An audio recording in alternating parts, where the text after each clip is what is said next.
Hey there, friends. Welcome back.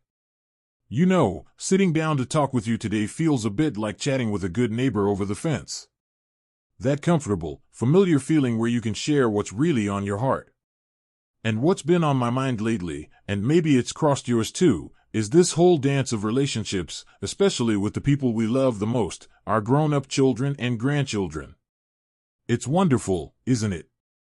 Seeing them build their own lives, their own families. We're so proud. But sometimes that pride gets mixed with a little pinch, a little ache. Maybe it's when your daughter swoops in and starts reorganizing your kitchen cabinets without asking, as if you couldn't possibly know where your own coffee mugs belong.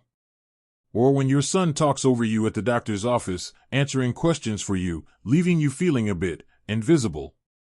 Or perhaps it's the casual comment about maybe it's time to think about assisted living, dropped like a stone into a calm pond, without any real conversation about what you want, what you feel capable of. Have you ever found yourself biting your tongue? Smiling through a moment that actually stung a little? Thinking, well, they mean well, or I don't want to cause a fuss, or even worse, maybe they're right, maybe I am slipping.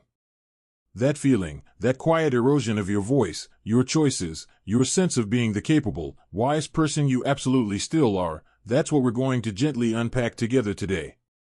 Because here's the thing I want you to hold on to, right from the start, your feelings matter. Your opinions matter. Your independence and your right to make decisions about your own life matter immensely. Age doesn't diminish that. If anything, the wisdom you've earned over decades gives your voice even more weight. Yet, sometimes, in the busyness of their lives or perhaps out of genuine concern that maybe misses the mark, our adult children can unintentionally, or sometimes, let's be honest, intentionally, cross lines.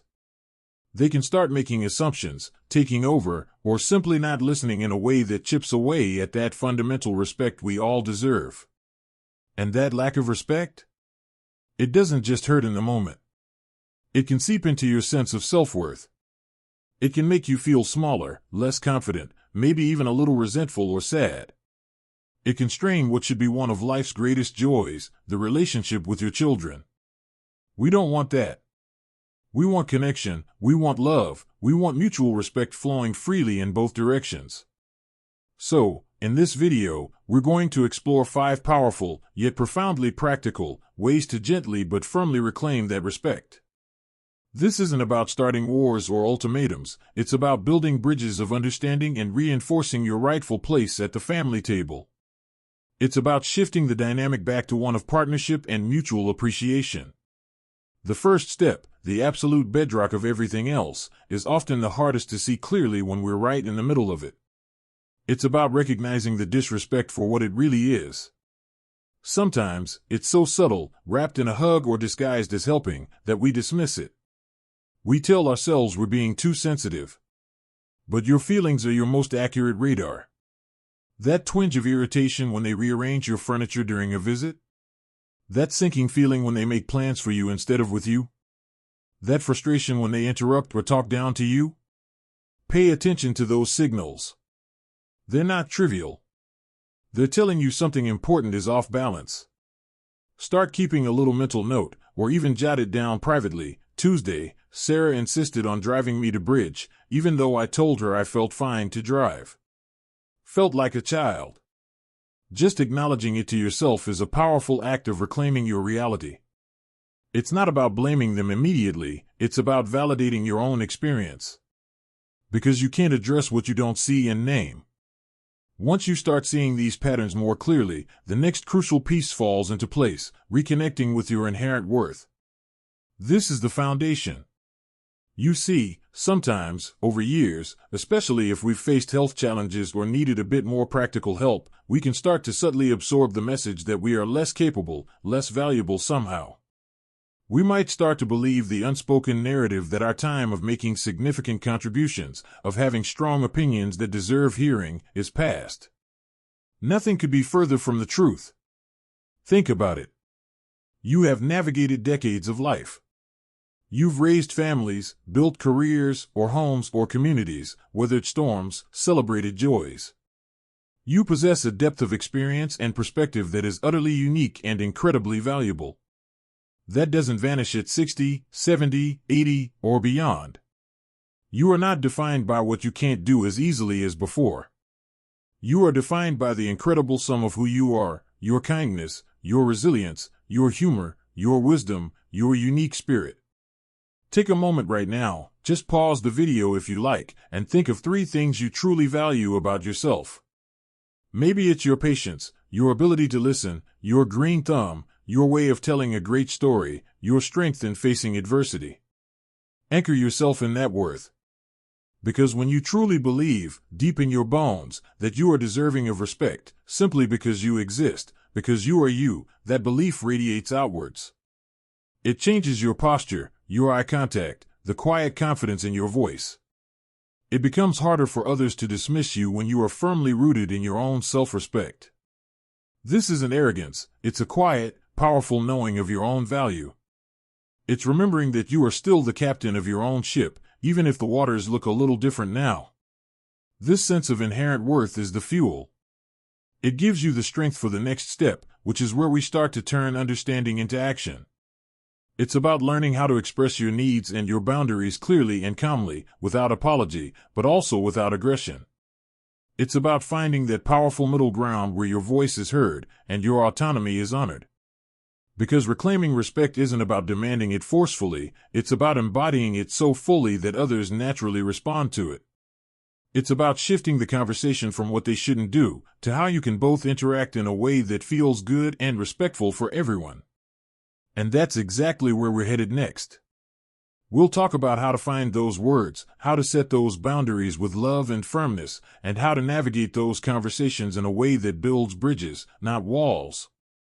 It's about creating the relationships you truly deserve, rooted in mutual respect and deep appreciation for the incredible person you are, right here, right now. Let's keep moving forward together. So, we've started this journey together by recognizing those little moments where respect seems to slip away, like water through our fingers, and we've anchored ourselves firmly back in the unshakable truth of our own worth. That deep knowing, that quiet confidence that whispers, I am here. I matter. My voice deserves to be heard. That's our foundation, our inner compass. Now, friends, it's time to gently, lovingly, but firmly, start using that voice. Because reclaiming respect isn't about waiting for others to magically understand, it's about showing them, through clear, kind communication and consistent action, exactly who you are and how you deserve to be treated. Let's talk about the heart of shifting these dynamics, speaking your truth with clarity and compassion. This is often where we get stuck, isn't it? We feel the sting, we know something's off, but the words get tangled. We worry about sounding ungrateful, or causing conflict, or hurting their feelings. Or maybe, we've tried speaking up before, but it came out all wrong, too sharp, or too wobbly, and it didn't land the way we hoped. I get it. It takes practice. But here's a simple, powerful way to frame it that focuses on your experience, not their blame. It's often called an I feel statement, but let's make it feel real, not like a textbook. Think of it like this: when you describe the specific behavior, I feel, name the feeling, because I need/value, state the core need. Let's break that down with the examples we touched on earlier. Remember Sarah insisting on driving you to bridge club, even after you said you felt fine? Instead of snapping, stop treating me like a child, or silently fuming, try something like this, maybe later when things are calm. Sarah, I appreciate that you want to make sure I'm safe, and I love spending the car ride with you. When you insist on driving me even after I've said I feel comfortable driving myself, it leaves me feeling a bit frustrated and like my judgment isn't trusted. It's important to me that I maintain my independence in things I know I can still handle safely. Maybe next time, if I say I'm good to drive, we could trust that. Or if you're genuinely worried, we could talk about what specifically concerns you. Do you feel the difference? You're not attacking Sarah. You're acknowledging her intent, care, clearly naming the behavior, insisting after you declined, honestly sharing your feeling, frustrated, untrusted, and stating your core need, independence, trust in your judgment. This isn't manipulation, it's clarity. It's inviting her into your experience. It shows respect for her concern while firmly stating your boundary. Or, take the scenario at the doctor's office, where your son answers for you. Later, you could say, "John, I know you want to help make sure the doctor understands everything, and I'm grateful you care. When you answer the doctor's questions directed at me before I can speak, honestly, it makes me feel invisible and like my own voice about my health doesn't count. What I really need is to be the one sharing my own symptoms and experiences directly with the doctor. Would you be willing to let me answer first next time? You could jump in afterwards if you think I missed something important." This approach takes courage, I know. It might feel vulnerable. But it transforms the conversation from potential conflict, "you always interrupt me," into a shared understanding of needs. You're not demanding, you're inviting cooperation. You're teaching them, through your calm clarity, how you want to be treated. And often, they genuinely don't realize the impact of their actions until you frame it this way. Now, speaking of boundaries, that leads us beautifully into our fourth powerful step: setting kind, unapologetic boundaries, and holding them gently. Boundaries aren't walls to keep people out, they're the healthy fences that define your space, your energy, your choices. They are the practical expression of your self-respect. Think of that daughter reorganizing your kitchen. That's a physical crossing of a boundary. Or the unasked-for advice about moving to assisted living. That's an intrusion into your decision-making space. Setting a boundary means clearly stating what you will do, or what you need, in response to a behavior that doesn't work for you. It's not about controlling them, it's about managing yourself and your space. Let's tackle the kitchen scenario. Next time she reaches for a cabinet, you could gently place a hand on hers, if comfortable, or step in calmly and say, "Sweetheart, I love having you here. I know you're trying to help. My kitchen setup, though it might look chaotic to you, works perfectly for me right now. When things get moved, it actually makes it harder for me to find what I need. I'd really prefer to keep things where I have them. How about we make a cup of tea together instead?" Notice the pattern? Appreciation for intent plus clear statement of your boundary, "I prefer," plus brief reason, optional but helps, plus redirect, optional, offers connection. You haven't attacked her, you've simply defined your space. The key? Say it kindly, but mean it. If she pushes, "Oh mom, it'll just take a minute, and it'll be so much better," you calmly repeat the boundary, "I understand you think that, honey, but I'd really like to leave it as it is, please." No lengthy justifications, no anger. Just calm, kind repetition. It might feel awkward at first, but consistency is key. You're showing her your preferences matter. And for the bigger conversation about independence, like the assisted living comment dropped casually, that deserves a dedicated, calm chat. You might say, "I heard what you said about assisted living the other day, and I wanted to talk about it properly. I know it comes from a place of love and concern. Decisions about where I live, and when or if I make any changes, are ultimately mine to make, with input from people I trust, including you. Right now, I feel confident and capable living here independently. If that changes, I promise we'll have an open discussion about options. But for now, I need you to trust my judgment about my own home and my capabilities." This is powerful. You've acknowledged their concern, asserted your autonomy, stated your current position clearly, and set the expectation for how such decisions will be made in the future, collaboratively, but with you firmly in the driver's seat. It shuts down casual overstepping and establishes a respectful framework.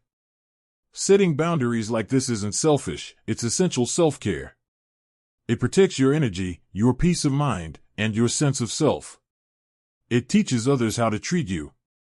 And yes, there might be some pushback initially, surprise, maybe even a little defensiveness. Change takes adjustment. But hold your boundary with quiet kindness. You're not responsible for their initial reaction, you're responsible for honoring your own needs and well-being. Now, setting these verbal boundaries is a massive step. But true respect isn't just heard, it's seen and felt. It's embodied. Words start to change, But consistent actions are what truly cement your autonomy and invite that deep, genuine respect we all crave. That's where we're headed next, into the powerful space where your everyday choices and the life you actively create become the most compelling statement of who you are. Because when you live your independence and your worth, it becomes undeniable. Let's explore how you make that vibrant reality visible every single day. So, we've named the subtle shifts where respect fades, anchored ourselves fiercely in our own undeniable worth, found our clear and compassionate voice to express our needs, and started setting those kind but unshakable boundaries. Powerful steps, my friends. Truly powerful. But here's where the magic really deepens, where respect transforms from something we request into something we inspire simply by how we live.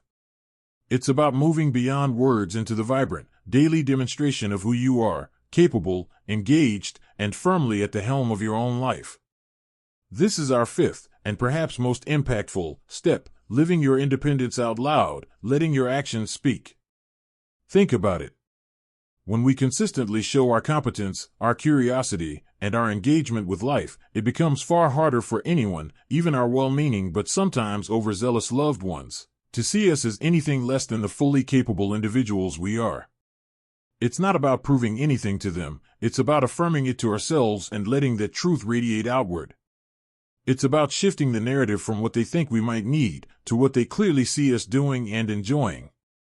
This isn't about grand gestures or pretending limitations don't exist. It's about the small, consistent choices that shout, "I've got this," and "I choose this." It's about taking initiative in the everyday. Remember Sarah and the driving? Beyond that conversation, what if you proactively said, "Heading to bridge now, see you later," with a cheerful wave as you got into your car? Or if driving isn't your thing anymore, what if you confidently arranged your own transportation, calling the senior shuttle, booking a rideshare app you learned to use, or coordinating with a friend? The action itself reinforces the boundary and the capability. It shows you're managing your own mobility. Or consider the doctor's visit. Before the next appointment, you could say to your son, "John, I've written down my questions and symptoms for Dr. Lee. I'd love your support being there, but I'm going to take the lead in sharing this time. Maybe you can jot down notes or remind me if I forget something afterwards." Then, in the appointment, you confidently hand your list to the doctor, make eye contact, and speak clearly. You've prepared, you're directing the flow, and you've given John a supportive, defined role that respects your autonomy. He sees you as an active participant in your health, not a passive recipient of care. What about that kitchen, the sacred space of your domain?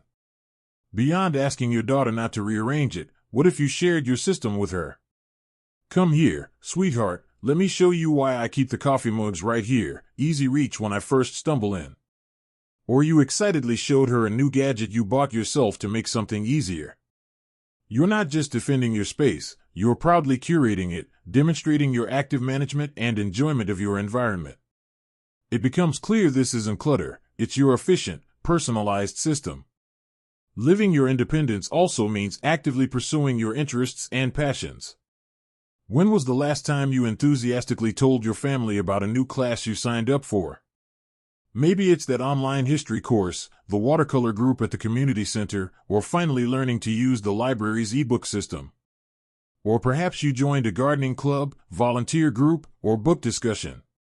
Share your excitement.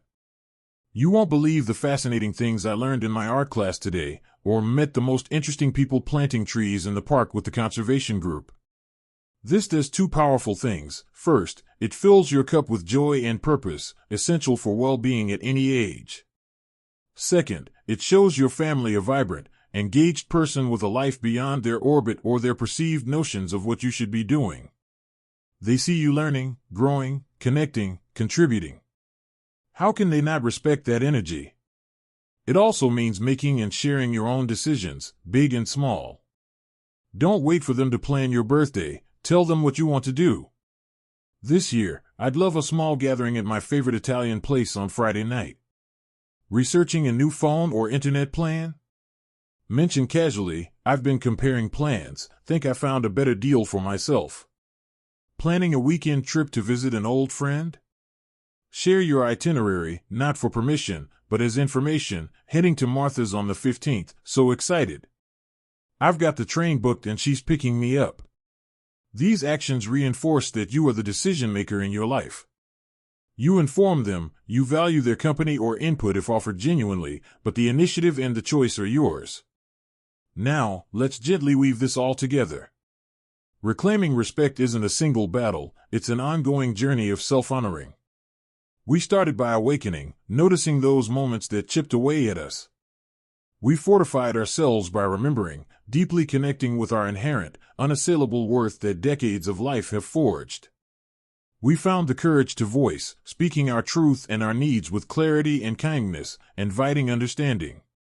We built boundaries, those loving fences protecting our energy and choices, teaching others how to respect our space. And finally, we step into embodiment, living our independence, our curiosity, and our joy so visibly that it becomes the most powerful statement of all: this is me. Fully capable. Fully engaged. Worthy of respect simply because I am. Does it happen overnight? Rarely. Change takes time. Your adult children have developed habits, perhaps born of genuine worry or societal conditioning about aging. They might stumble. You might have to gently reinforce a boundary or revisit a conversation. That's okay. Be patient with them, but more importantly, be fiercely patient and compassionate with yourself. Every time you honor your feelings, speak your need, hold your boundary, or choose your own path, you strengthen that muscle of self-respect. You are retraining them, yes, but you are fundamentally reclaiming yourself. So, my dear friends, step forward into your days with this quiet power. Notice the opportunities, big and small, to be the independent, wise, vibrant person you are. Make the choice. Take the action. Share your joy. Let your life be the undeniable proof of your capability. When you treat yourself with this deep respect, the world, and yes, your loved ones, will increasingly reflect it back to you. I'd love to hear from you down in the comments. Which of these steps resonates most with you right now? Have you tried setting a boundary recently? Or maybe you've started a new hobby that's bringing you joy. Share your experiences, your wins, even your challenges. Your story might be exactly what another friend here needs to hear. Let's build a community where we lift each other up and celebrate this journey of living fully, at every age. If this conversation sparked something for you, give this video a thumbs up. It truly helps others find these important talks. And if you haven't yet, consider subscribing and hitting that notification bell. We explore so many ways right here to live with more vitality, confidence, and joy after 60, and I'd be honored to have you join us for more. Remember this, deep in your heart, your age isn't a limitation, it's your credential. You've earned the right to take up space, to speak your truth, to make your choices, and to be treated with the deepest respect. Not by demanding it, but by embodying the magnificent, capable, utterly unique person you are. Keep shining your light. The world needs it. Until next time, take good care of that wonderful self. You are so very worth it. Bye for now.